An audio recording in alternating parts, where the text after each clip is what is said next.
हरी हरी. मी विश्वास प्रल्हाद तावसे व माझी सहधर्मचारिणी सौ यशस्वी, आम्ही पुण्याला औंध या भागात राहतो. 2017 ते 2018 या काळात आमची पैदल परिक्रमा सुरू झाली. त्या परिक्रमेला सुमारे 170 दिवस लागले होते. या 170 दिवसांच्या परिक्रमेच्या काळामध्ये आणि परिक्रमेहून आल्यानंतरच्या काळामध्ये सुद्धा जे काही चिंतन झालं, कारण परिक्रमा जरी समजा शारीरिकरित्या संपली तरी मानसिकरित्या ती एक उपासना आहे, ती एक तपश्चर्या आहे, त्यामुळे ते चालू होतंच. जसं माझ्याकडून परिक्रमेनंतर नेहमीच शुभ्र कपडे वापरले गेले, तसंच ते चिंतन चालूच असायचं. तर त्या चिंतनाचा काही भाग आता मी आपल्यासमोर मांडतोय. नर्मदे हर.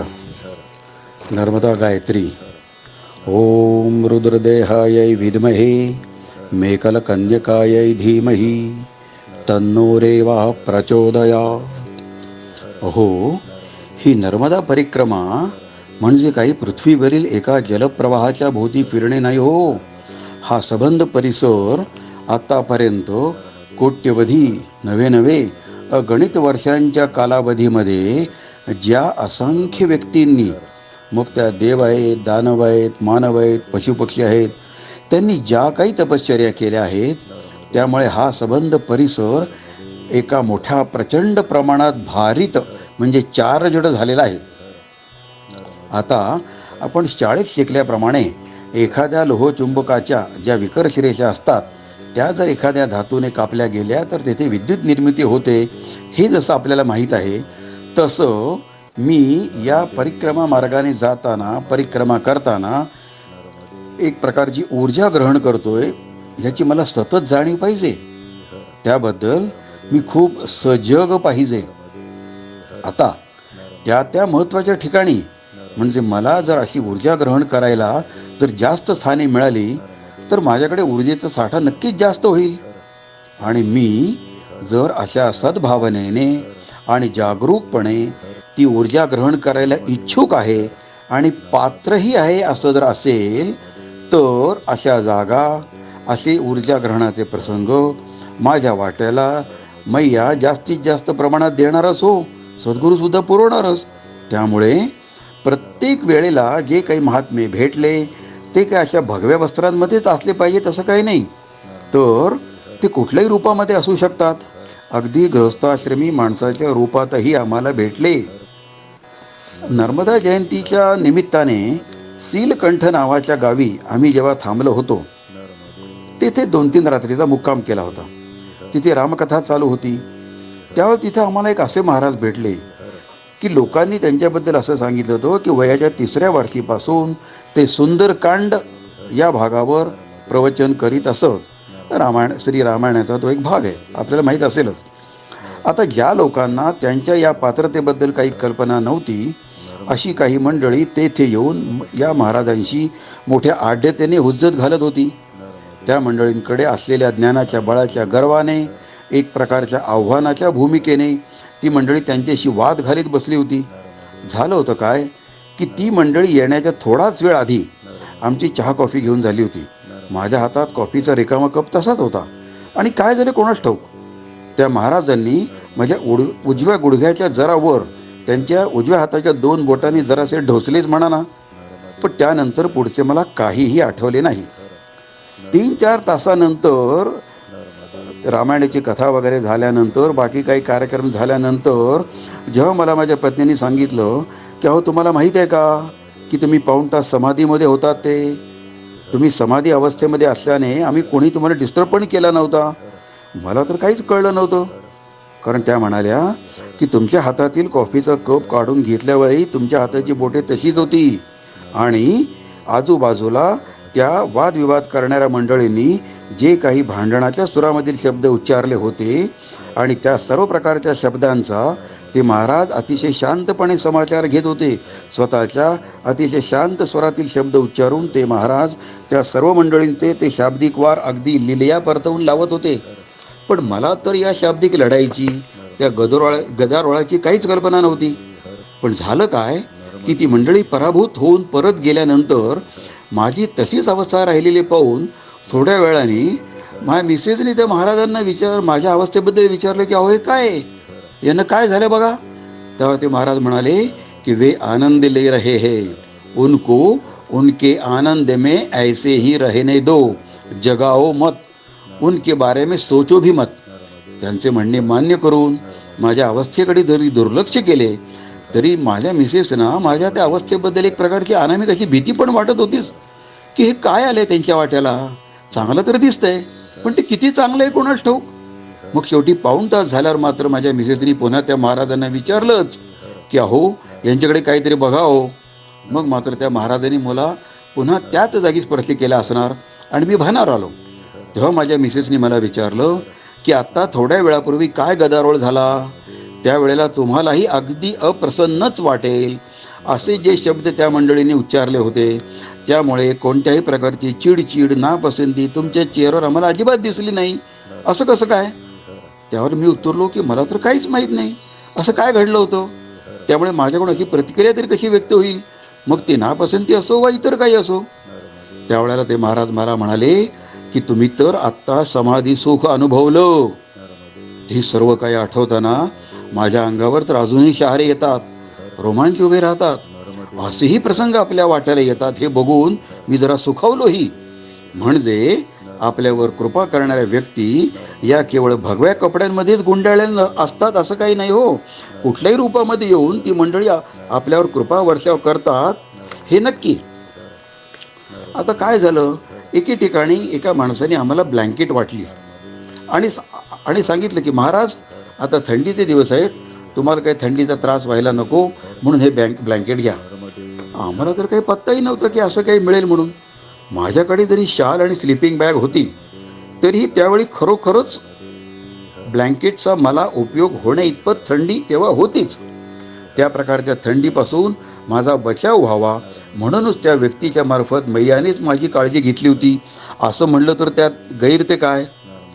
अशा वेळेला या सगळ्या गोष्टी लक्षात घेऊन माझ्याकडे होती तशी स्लिपिंग बॅग सुद्धा ज्या कोणाकडे नव्हती त्याला तेच ब्लँकेट मी पुढे पुरवणं ही माझी जबाबदारी होती हे जाणून माझ्याकडून तसं केलं गेलं सुद्धा.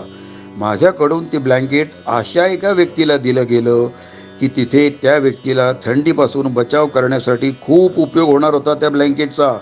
म्हणजे आधीचं ते मला मिळालेलं दान मी अवेरलं असं नव्हे हो, तर ते दान अशा ठिकाणी पास ऑन केलं होतं की जेथे त्याचा आणखी चांगला उपयोग होणार होता. मी तर असेच समजलो की या प्रकारे मैयाने माझी जणू एक प्रकारे परीक्षाच पाहिली होती. पण मी त्या परीक्षेमध्ये पास झालो कारण I became a good conductor of all these blessings. मी जर माझ्यासाठीच ते ठेवून घेतलं असतं तर माझ्यातल्या साधकाचा तो पराभव झाला असता. पण माझ्या सद्गुरूंनी तसं होऊ दिलं नाही. अहो असे तर खूप प्रसंग सांगता येतील आणि त्यावेळी कोणकोणत्या सद्गुरू वचनांची आठवण झाली, शास्त्रवचनांची आठवण झाली ते सांगायचं तर खरोखरच परिक्रमेला जेवढे म्हणजे 170 दिवस लागले त्याहीपेक्षा जास्त दिवस लागतील अशी मला भीती वाटते. परिक्रमा काळामध्ये जेव्हा अशी काही विलक्षण अनुभव येतात तेव्हा कळतो की सद्गुरूंची तसेच मैयाची आपल्यावर किती कृपा येते आणि त्याची खात्री पटल्यामुळे आपण आणखीनच नतमस्तक होतो. आपल्या उपासनेमध्ये आपण आणखीनच घडवून जाऊ शकतो. त्याचे आणखी एक उदाहरण द्यायचे म्हणजे मी एके ठिकाणी एका जगन्नाथ मंदिरामध्ये आम्हाला पलाश पुष्पांच्या साह्याने श्री विष्णू सहस्त्रनाम म्हणत तिथे अभिषेक करायला मिळाला. तेथील गुरुजींनी पहिला श्लोक उच्चारायला सुरुवात करण्यापूर्वीच मी त्यांना अशी विनंती केली होती की गुरुजी क्षमा करा, पण मी तुम्हाला असे विचारतो की मला आणि माझ्या पत्नीलाही हे स्तोत्र म्हणता येते, त्यामुळे आम्ही जर तुमचे पुस्तक आमच्या हातात घेऊन एक एक नाम उच्चारून मी पलाश पुष्प वाहून व त्यानंतर माझ्या पत्नीने तुलसीपत्र वाहून पूजा अभिषेक केला तर चालेल का. ते ऐकून ते गुरुजी तर क्षणभर चमकले. त्यांना हे असं काही अनपेक्षित होतं, पण पुढच्या क्षणी ते आनंदाने म्हणाले की हो जरूर करा. मग त्या विष्णू सहस्त्रनाम स्तोत्रामधील एक एक नाम उच्चारून झालं की मी पलाश पुष्प अर्पण करायचो आणि लगेच त्याच नामाचा उच्चार करून माझ्या पत्नीने तुलसीपत्र अर्पण करायचं. अशा प्रकारे आमच्याकडून तिथे पूजन अभिषेक केला गेला. आता सांगा एरवी आपण जेव्हा बघतो की सत्यनारायण पूजेच्या वेळीही गुरुजी श्री विष्णू सहस्त्रनाम म्हणतात, पण ते त्यांच्या विलक्षण अशा गतीनेच म्हणत असतात आणि आपण आपल्या चिमटीने किंवा मुठीने तुळशीपत्र उचलून तिथे वाहत असतो. म्हणजे आपल्याकडून वाहिली गेलेली तुळशीपत्रे 1000 या संख्येपेक्षा जास्त अथवा कमीही वाहिली जाण्याची शक्यताच जास्त असते. म्हणजेच काय की त्या नामांच्या सह ती अर्पण होतच नाहीत. आणि हे मला माहीत होतं. मी माझ्या घरी सुद्धा सत्यनारायण पूजेच्या वेळी त्या गुरुजींना सांगत असे की आता पूजेचा हा भाग जो आहे तो मला करण्याची अनुमती द्या. आणि ते गुरुजी आनंदाने मला होकार देत असत. त्यावेळी मात्र तेही माझ्याबरोबर माझ्याच उच्चारणाच्या गतीने ते स्तोत्र म्हणत असत. हे सगळं मला आठवल्यामुळे त्या प्रकारच्या पूजेला पण मला अशी व्यवस्थित अरेंजमेंट करता आली. आता काय झालं की पुढे गेल्यानंतर एका 100पेक्षा जास्त वय असणाऱ्या महाराजांच्या आश्रमात आम्ही गेलो असताना त्या गावाचं नाव कडमाल. असं कळलं की गेल्या 40 वर्षांमध्ये ते महाराज त्यांच्या आश्रमाच्या बाहेर पडलेच नव्हते. तर मी त्यांना विचारलं की तुमच्या इथे आम्ही कोणती सेवा करू. त्यावर ते विचार करू लागले की कोणती सेवा करणार बरं तुम्ही. म्हणजे ते जणू मला काहीतरी सुचवू इच्छित होते. त्यांच्या स्वरातून त्यांच्या नजरेतून आम्हाला दोघांनाही काहीतरी दिसलं, आठवलं. आम्ही त्यांना असं विचारलं की या शिवालयामध्ये आम्ही दोघांनी रुद्रपाठ केला तर चालेल काय. त्यावर ते आनंदाने म्हणाले की हो, जरूर करा.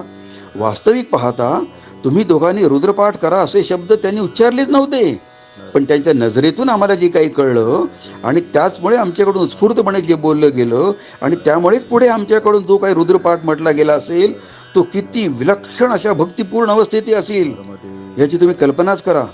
असे कितीतरी प्रसंग कितीतरी मंदिरांमध्ये मठांमध्ये आम्हाला अनुभवता आले आणि अगदी कृतकृत्य झालो. तिल्या भट्टण या गावी जे संत आहेत श्री सियाराम बाबा या नावाचे, त्यांच्याबद्दल आजही असं म्हटलं जातं की संपूर्ण परिक्रमा मार्गावरील ते सर्वश्रेष्ठ संत आहेत. ते तर खूपच उच्च प्रतीचे भक्त साधक असे जे काय म्हणता येईल ते आहेत. त्यांच्या नित्य साधनेत दिवसातील बराच वेळ रामायण श्री रामचरित मानस वाचनात किंवा हनुमान चालिसा म्हणण्यात जात असतो. ते हनुमंतांचे रामरायाचे उपासक आहेत. मी जेव्हा तिथे काही कारणाने थांबलो होतो त्यावेळेला मी त्यांच्याजवळ जायचो आणि त्यांना विचारायचो की महाराज, या तुमच्या मठीमध्ये या खोलीमध्ये दुसऱ्या कोपऱ्यामध्ये बसून मी श्री विष्णू सहस्त्रनामाचा पाठ केला तर चालेल का. वास्तविक पाहता मी त्यांना न विचारताच जरी पाठ करत बसलो तरी त्यामुळे कोणतीही कसलीही अडचण होणार नव्हती. पण त्यांच्या अनुमतीनंतर वाचण्यातील अर्थ काही वेगळाच होता. ते असं काही लूक द्यायचे की मला ती परवानगी आहे आणि तो पाठ करण्यामुळे ते खुशही आहेत हेही जाणवायचं आणि त्यामुळे खूप मोठ्या उत्साहामध्ये माझ्याकडून वाचन पठण व्हायचं. त्यानंतर पुन्हा मी त्यांना जेव्हा विचारायचो की महाराज, आता श्री विष्णू सहस्रनामाचा पाठ झाला, आता मी श्रीमद भगवद्गीतेचे पठण करू का. तेव्हाही ते असं काही प्रेमळपणे माझ्याकडे बघायचे की मला तर असेच वाटायचे की मला जणू ते त्यांच्या कटाक्षानेच आशीर्वाद देत आहेत, शक्तिपात करत आहेत. हे सगळं तर काही विलक्षणच होतं. आणि अशा संत महात्म्यांचा सहवास आम्हाला या परिक्रमा काळात खूप मोठ्या प्रमाणात लाभला हो.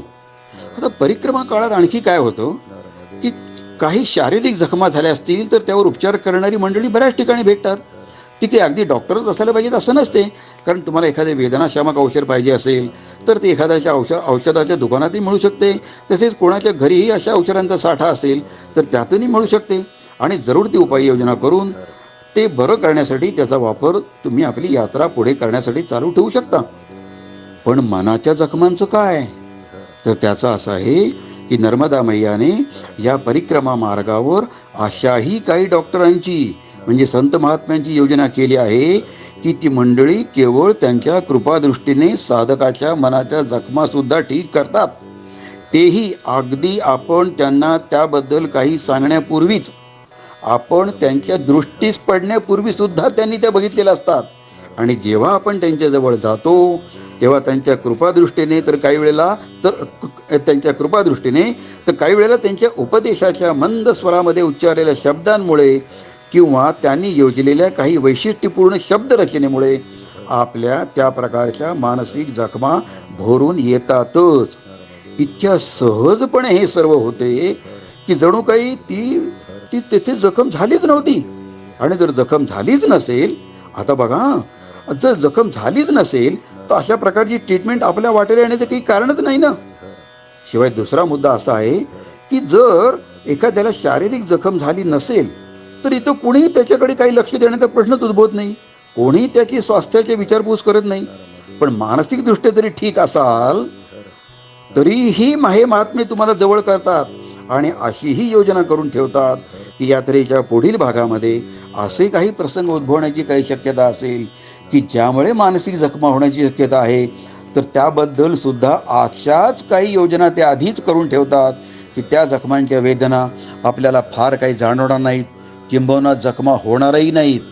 आता हे बघा की शारीरिक जखमा भविष्यात होऊ नयेत याबद्दल तर कुणीच काही करू शकत नाही.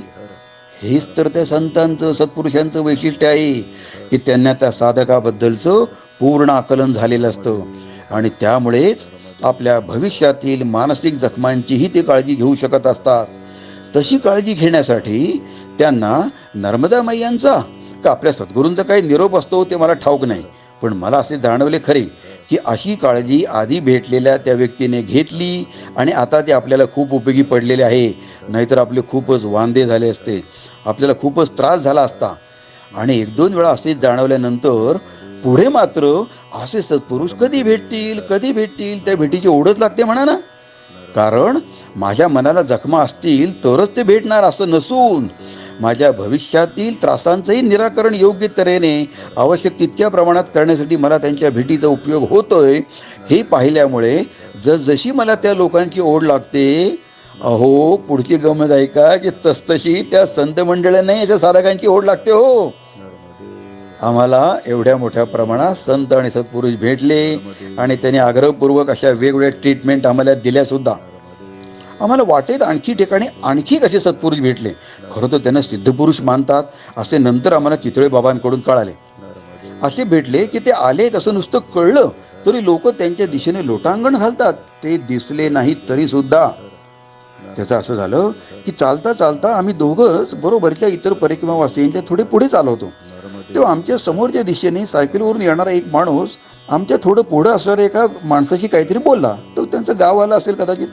आम्हाला काही ते सायकलवारीचे शब्द कळले नव्हते, पण आमच्या थोडेसेच पुढे असलेल्या त्या माणसाने एकदम साष्टांग दंडवतच किंवा केला. मी चमकून पुढे बघितले तर आम्हाला समोर जवळपास एकही मंदिर, झाड, मूर्ती काही दिसलं नाही. मग या माणसाने दंडवत केला तरी कोणाला? अगदी आश्चर्याने न राहून आम्ही त्या माणसाला विचारलं सुद्धा की महाराज आपण कोणाला नमस्कार केला? त्यावर तो माणूस अतिशय गंभीर आवाजात म्हणाला की तिकडून, म्हणजे सुमारे 100 फुटांवर असलेल्या जमाकडे तो बोलत होता, एक साधूबाबा येत आहेत. त्या सायकलवाल्याने मला सांगितलं ते खूपच महान आहेत, आम्ही त्यांना अनेक वर्षापासून ओळखतो. आता आम्हाला तर हे सर्व माहिती असते काहीच कारण नव्हते. ते ऐकल्यावर आम्ही त्यांना कधी बघतो असेच आम्हाला झाले. काही अंतर गेल्यावर आम्हाला रस्त्याच्या उजव्या बाजूला एका झाडाखाली एक हनुमान मंदिर दिसले. तेथील मंडळींची खूपच लगबग चालू असलेली दिसली. आम्ही त्यांना विचारलं सुद्धा की काय झालं, एवढी कसली गडबड चालू आहे? त्यावरती पुजारी बाबा म्हणाले की अहो तुम्ही आधी जरा या बाजूने मंदिरात या, तुमचे सामान इथंच ठेवा आणि मग त्या महाराजांचे दर्शन घ्या. पण एक करा बरे की हनुमंतांचे दर्शन घेऊन महाराज जेव्हा बाहेर येतील तेव्हाच तुम्ही त्यांच्या दर्शनासाठी पुढे व्हा. तुम्ही परिक्रमावासी असल्यामुळे तुम्हाला ते नक्की दर्शन देतील. आम्ही त्याप्रमाणे केले. महाराज मंदिरातून बाहेर पडल्याबरोबर आम्ही अगदी त्वरेनेच पुढे झालो आणि त्यांना नमस्कार करू लागलो. त्यांच्या जवळ पोहोचल्यावर मी त्यांना अगदी बालसुलभ भावाने असं विचारलं की महाराज आम्ही तुम्हाला नमस्कार करताना तुमच्या चरणांना स्पर्श केला तर चालेल का? त्यावर अगदी कोमल स्वरातच ते म्हणाले की चालेल. मग आम्ही त्यांना तसे चरणवंदन केले. आता आम्ही आणखी लालचावलो. उठून उभे राहिल्यावर आम्ही त्यांना विचारले की आम्ही तुमच्याबरोबर फोटो काढू का? अतिशय प्रेमळपणे त्यांनी त्यालाही होकारच दिला. त्यांच्या जवळ असलेल्या सेवकांना अगदी आश्चर्यच वाटलेले दिसत होते. आम्ही आमचे मोबाईल त्या सेवकांपैकी एकाकडे देऊन आमचे फोटो काढण्यास विनवले. त्याने आमचे फोटो काढले. मी पुन्हा त्या महाराजांना विनवलं की आता आम्ही तुम्हाला स्पर्श केला, पण आता तुम्ही आम्हाला स्पर्श कराल का? ते म्हणाले म्हणजे काय, मी काय करू? त्यावर मी म्हणालो की आमच्या दोघांच्याही मस्तकावर हात ठेवून आम्हाला शुभाशीर्वाद द्या. त्यावर पुन्हा एकदा एक वार हसून ते म्हणाले बर तसं करतो. मग त्याने आमच्या मस्तकावर हात ठेवले. आता मात्र आमच्या आनंदाला पारावार राहिला नाही. आमचे लगेच त्या क्षणाचेही फोटो काढले गेले. पण आमचा हावरटपणा संपतो कुठं? पुन्हा उठून उभे राहिल्यावर सौ यशस्वीने म्हणजे माझ्या मिसेसने अगदी नम्रपणे त्या महाराजांना असे विनवले की महाराज आमची पैदल परिक्रमा चांगल्या प्रकारे पूर्ण होईल असा आशीर्वाद आम्हाला द्या. त्यावर ते अगदी गंभीरपणे उद्गारले की अरे हे काय आणि कोणाकडे मागताय? तुम्ही तर परिक्रमेला निघाला आहात, मैयाने तुम्हाला जवळ केले आहे, तुम्हाला या परिक्रमेच्या रूपाने त्या मैयाचे सान्निध्य लाभत आहे. तिच्या आशीर्वादांच्या छायेत तुम्ही आहातच. त्यामुळे मी कोण तुम्हाला आशीर्वाद देणारा? तुम्हाला आशीर्वाद देण्या इतकं मी मोठा नाही बरे. तुमची परिक्रमा यशस्वी होईलच, त्यासाठी मी कशाला काय बोललं पाहिजे? मी काही इतका मोठा नाहीये. मैयाची कृपा आपणावर आहेच. हे ऐकून तो त्यांचा नम्र भाव पाहून आम्ही हादरलो. किती हा साधेपणा आणि काय ही मैयावरील अफाट भक्ती! आता तुम्हीच सांगा की या भेटीचा आमच्या पुढच्या संपूर्ण परिक्रमेवर सुपरिणाम का होणार नाही?